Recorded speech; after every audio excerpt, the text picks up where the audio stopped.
Brother Akram from Southampton.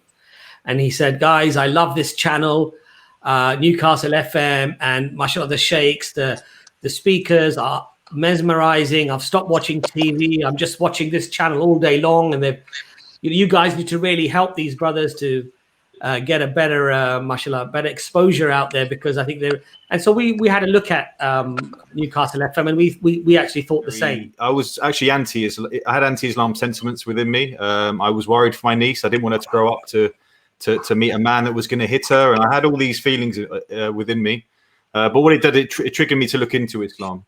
And so I looked into it very, a lot, and it didn't take me long to realize that Islam was a protection for a little girl. Yeah, so I certainly didn't want to be, come down and especially be on camera or anything like that. I sort of sneakily wanted to just meet Hamza on the side. But before I knew it, I asked about Islam. Before I knew it, there were 7 or 8 cameras around me. And I was thrust into this kind of speaker's corner team, which you both know is a whole different world. The Muslims chilling together, like that's just like itself is like it's an amazing experience. That until today, when I travel around the world and I go to different places and I step off the airplane and I'm with a bunch of guys who I've never seen before, but it's literally like they're closer to me, almost closer to me, maybe even closer to me than my own brother. And I remember, mashallah, months later, Jordan, when he took his shahada, alhamdulillah, he said, you know what?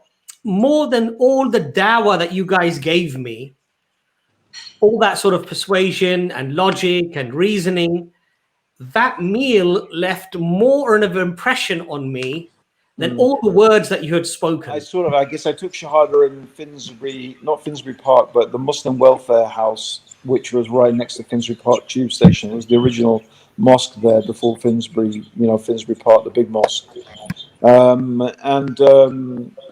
Yeah, and the people were really nice. They were fantastic. Everyone wanted to teach me the whole of Islam in like 5 minutes, It was Jummah as well, but I came away from that really buzzing. It was just amazing. I used to smoke a lot of weed, and I said to myself after that, this is like way better than any weed I'd ever smoked. Honestly, I literally felt high. I was like on the clouds thinking, this is flipping amazing. And he asked me this one question.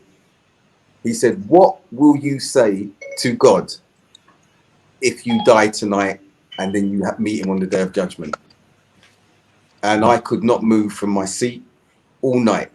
This was from about 10 o'clock at night. He left about 11:30. I was really angry with him because of that question.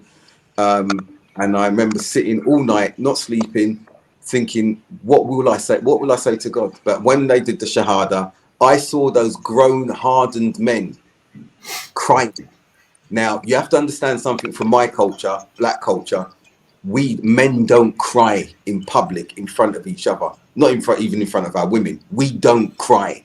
So when you've seen hardened men crying, and I'm thinking, why are they crying? I didn't know if there was a further initiation ceremony. I might have to run around in my underwear, hang out at the window. I did not know what was happening with the Shahada. So that was like, wow, these men are really crying. And then they came to hug, and we don't do that. So they came and hugged me, and it was a really warm hug. And I know Muslims do that now. Okay, COVID's in check now, so we've got to be careful of that. But it was the hug, and I was thinking, this is different. So we like our luxuries, we like our entertainment, and to some extent, unfortunately, perhaps the dawah has become like that as well. It's just an alternative for Netflix or for Prime videos, or watching a movie. It's entertaining, it's enjoyable, and I'm not saying necessarily that that's a bad thing, but the soul needs nourishing as well. Absolute privilege to share a panel with both of you. Bacon, it's our first time. You are my favorite speaker now officially. I've been listening to this. Mashallah, yes, I would agree. It's absolutely fantastic, and I could listen to it for hours. And I'd like to echo what Abbas said about, perhaps it's not that we can have entertainment, but I think the ratios to which you can see that from the amount of views a lot of nonsense videos are getting compared to, say, for me, I go on Bilal Phillips' channel, and I'm amazed that there aren't millions of people watching his content. So I think, the way these YouTube algorithms work, we need to like the good stuff. We need to watch the good stuff as well, because otherwise all you're going to get fed is you're going to keep clicking all the rubbish. Right.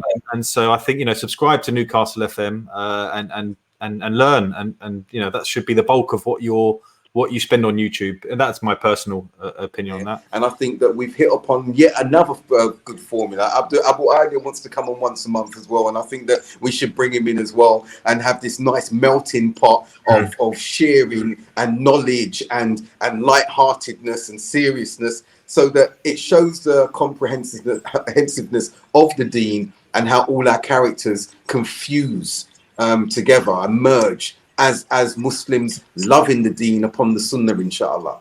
Inshallah. So I would say to yourselves, if you're both happy to do this, then I would say see you next week, inshallah. Inshallah. Inshallah. Inshallah.